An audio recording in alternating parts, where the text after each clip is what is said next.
Greetings to you all and welcome back. As usual, thank you for tuning in and supporting my channel. I hope your day is going well. And let's get started with the topic of the day, okay? As usual, you know I have to say it. This is not financial advice. It is just for informational and entertainment purposes, so please do your due diligence and recognize the risk associated with any kind of investment, okay? All right, so finally, put credit spreads. What are they? Well, if you have a small account with limited buying power, this strategy can help you make money without having to lose an organ, okay? Just in case the stock goes against you, all right? So, basically, it's a contract that has two strategies combined into one. Okay, now those two strategies, which are a sell put and a buy put, are called legs. Yeah, like walking legs. Okay, don't ask me who came up with that, but that's what they called it. So visualize this human with one leg named sell put, and the other leg is a buy put. And that's a horrible analogy. Please don't visualize that. Let's just go to the chart, okay? Let's just that was awful. All right, so let's see how can we do this. To better understand this strategy, we have to familiarize ourselves with each strategy, okay? Assuming you already know what a sell put or a cash secure put is, we need to understand what goes on the other side of the trade, okay? Which is basically buying a put. This is basically when you sell a put, you gotta have a buyer for that put, okay? So right now we are playing the opposite side. We are gonna be the buyers, okay? So we're buying that put. So just so you know, when you're buying a put, you're basically betting that the stock is going to flop. Okay? The more it flops, the more money you make. That's basically it. Now, yes, there are other factors in there that you got to take into consideration, but that's basically it. Okay?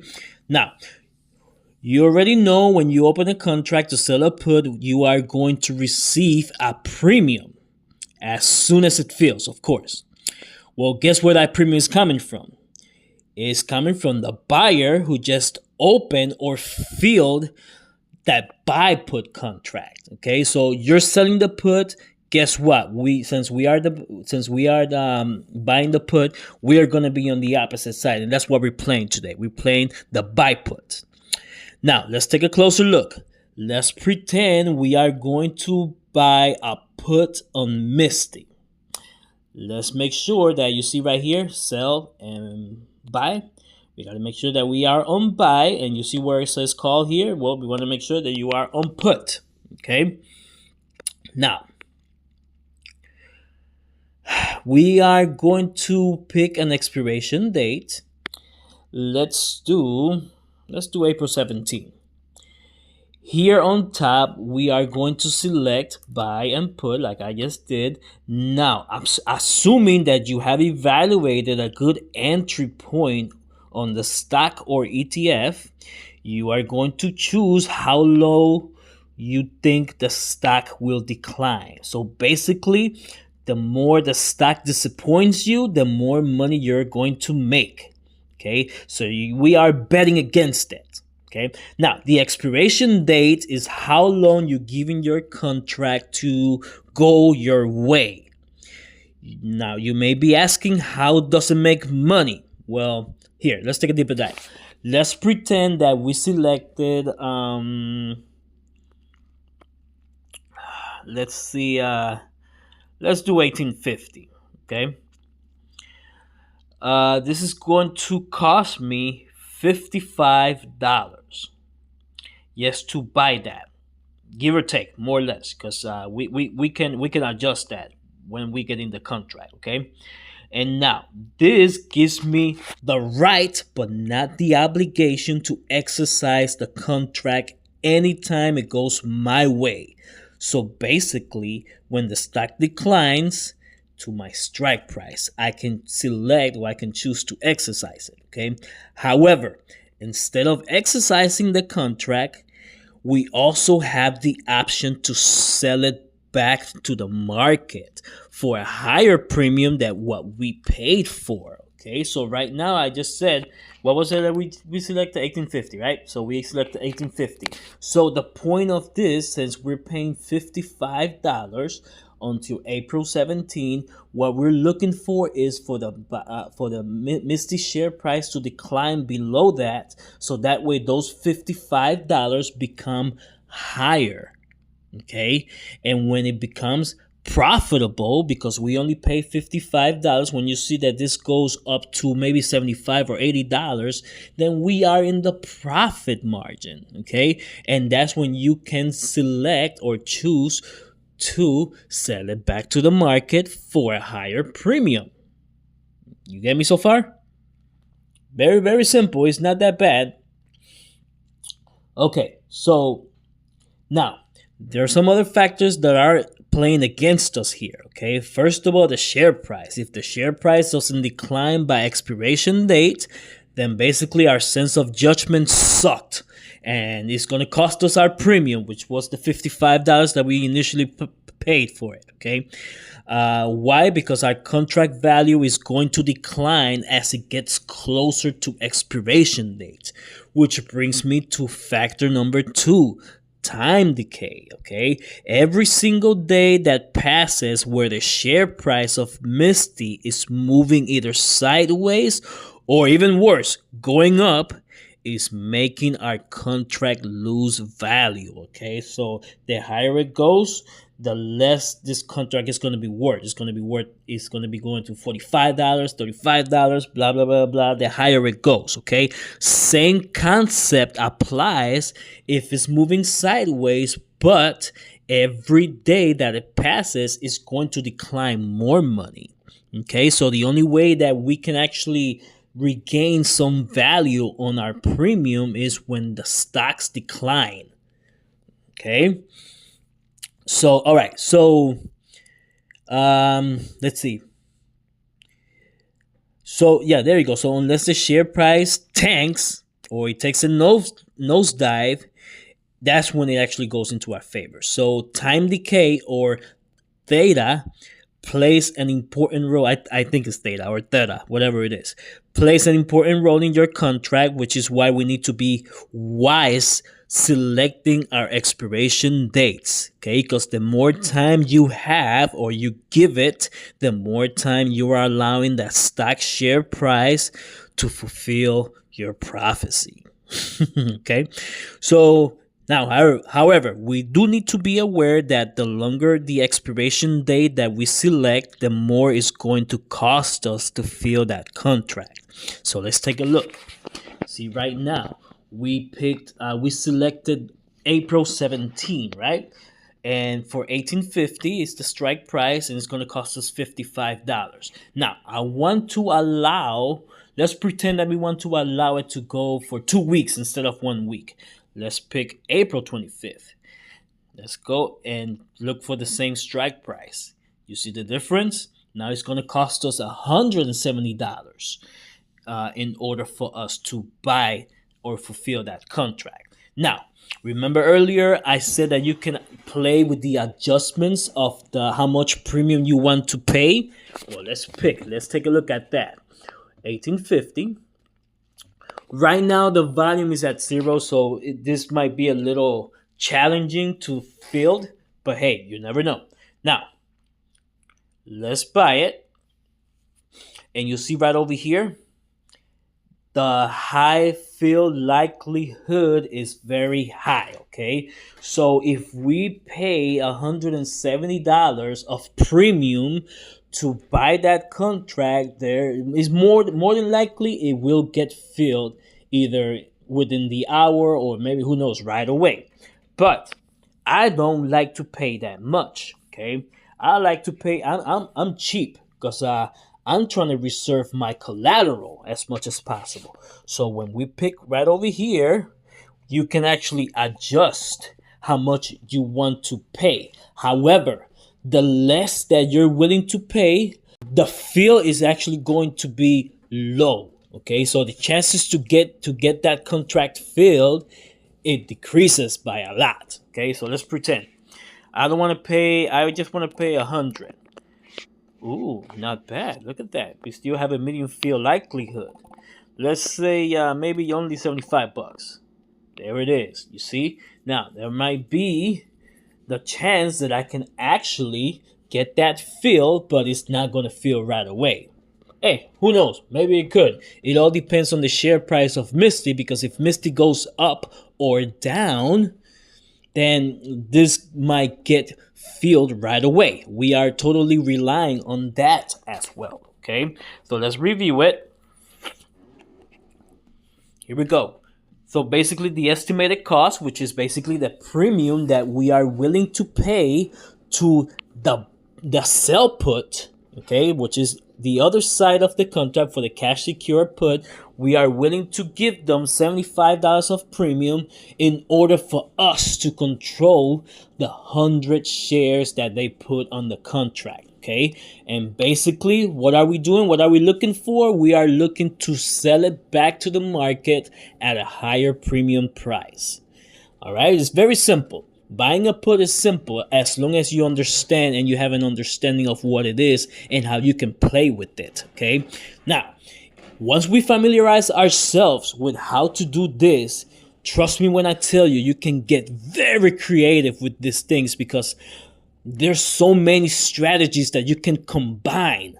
Okay, remember earlier we talked about put credit spreads, right? Well, it requires two legs. This is one of the legs. I just wanted to make sure that you guys knew how to perform one of the legs and how it works. Okay, now let's go back to the main idea, the topic of the day, which is put credit spread. This is the reason why I had to go what was a buy put, because we are going to combine the two into one. Here it is. Let's go. Why did I? Let's see, April 17th. Okay, let's undo that one. Now, so with a put credit spread, you're basically doing two legs. The first leg is going to be the sell put, which is the cash secure put. In order for us to do a cash secure put by itself, we need to have sufficient collateral to cover that contract. Okay, so let's pretend that if we were doing, I want to buy 100 shares of Misty at 1850. Well, let's pick it, let's sell it. Let's pretend that this is how much premium we would actually be receiving for doing that, right? The estimated credit. Let's review it. And as you can see right over here at the bottom, it's going to say collateral on hold, 1850. If that is only if you're doing a sell put, okay? Now, this is what happens when you combine two. Let's pretend we're going to do a sell put up here. We're going to select where the arrow, the plus symbol is at, okay? Now, what we're going to do, we're going to buy a put against that. Select buy a put, and we are going to pick the strike price below that. Okay, we're going to do the same thing. We're going to hit the plus symbol there, and as you can see right up here down at the bottom, it's going to say put credit spread. Okay, now let's take a look at what happens. Let's hit continue. Here, as usual, you can control how much credit you want for this, okay? See, right now, they're offering between $0 to $25.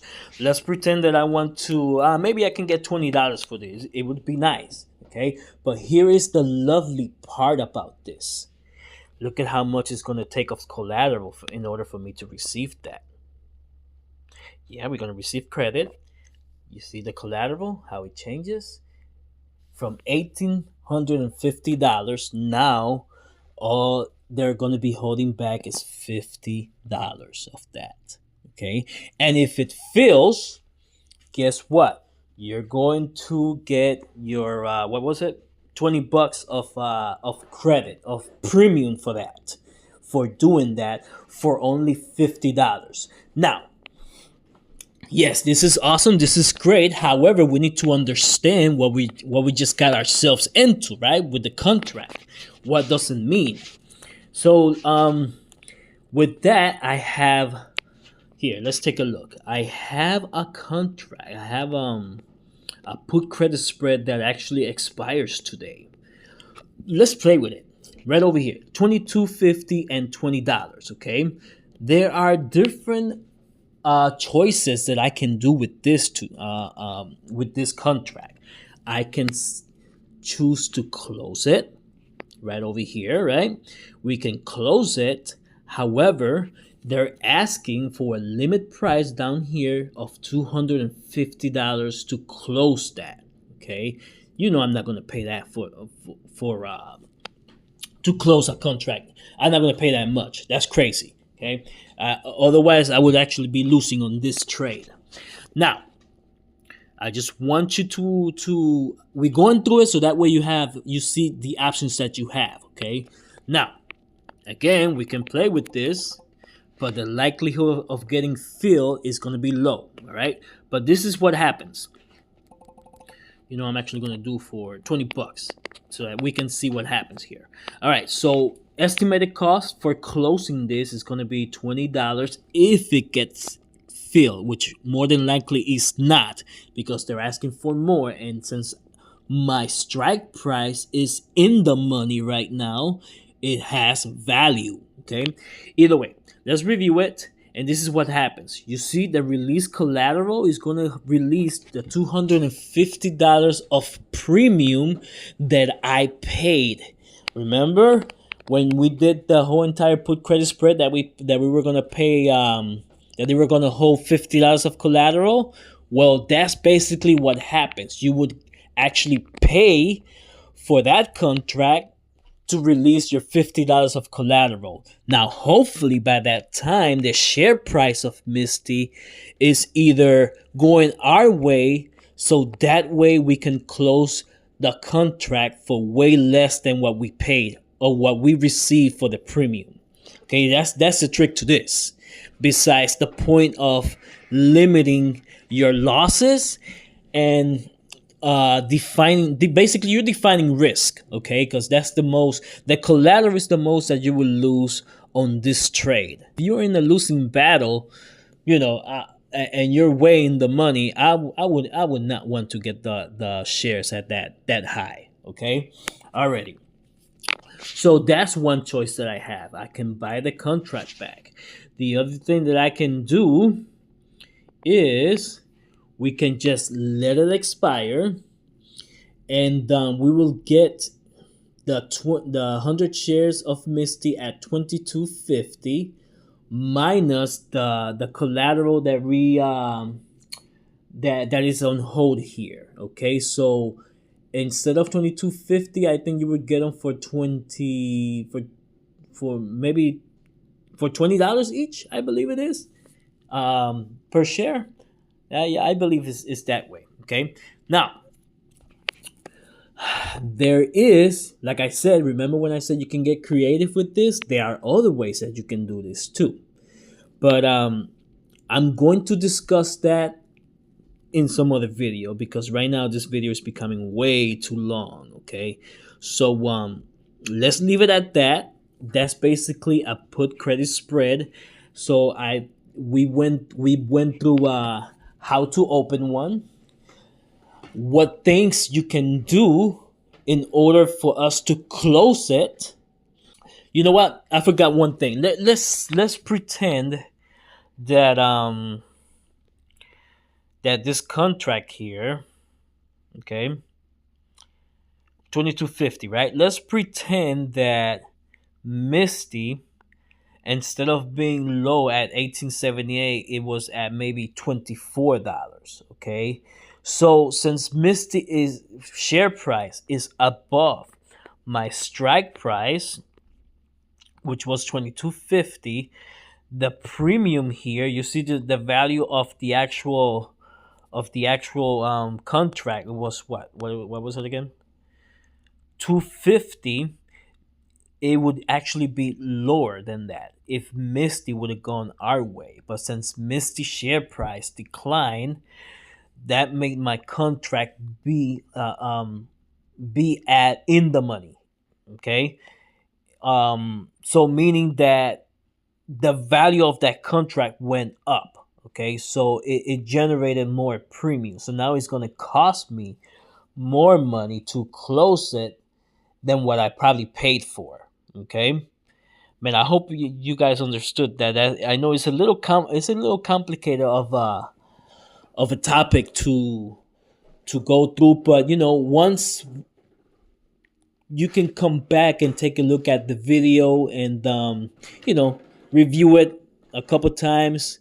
And if you guys have more questions, you know what, to be honest with you, I'm going to be posting more videos about this, especially when it comes to the different alternatives that they're available with those with contracts of these types of strategies, because there's more to it. Okay, and again, I'm telling you, once you understand and familiarize yourself with both, with how to maneuver both of the legs or the strategies, which is selling a put and buying a put, you can get very creative with this. Okay, I mean, I'm sure you guys have heard of strangles, iron condors, um the one wing butterfly, I think it is called. I can't even remember, to be honest with you. But yeah, you can get very creative with this. Okay, so either way, comment down below if you have any questions about that.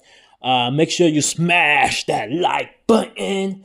If you haven't subscribed, be sure to do so, because I'm going to continue to do this. Plus, I'm actually doing some more videos on dividend paying stocks or ETFs. And I hope that I was able to keep you engaged. I hope that you learned something from this. If you know of anyone else that can benefit from these videos, please share. Please remember, I am not a financial advisor, and I see you on the flip. Strategic investor out, checking out. Thank you so much.